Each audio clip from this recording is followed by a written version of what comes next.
Hey guys, this is Northville Tech. In this video, we're going to learn how to view your account activity on Mint. If you don't have a Mint account, we will put a link in the description below for you to sign up.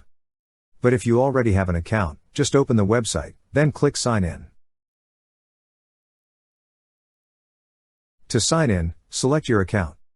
If you're going to use a different user, click on Use a different user ID.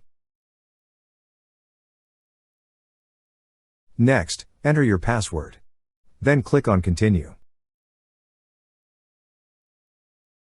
Once you're signed in, you will see several options at the left side menu. Click on the option that says Intuit Account.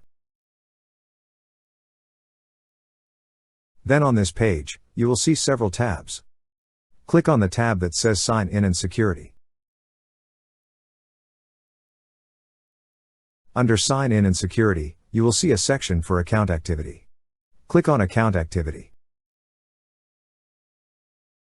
Here, you will see your account activity. That's how you view your account activity on Mint. Thank you so much guys for watching, and if you have not yet subscribed to our YouTube channel, please subscribe to our YouTube channel as we create tech videos related to financial apps almost every day.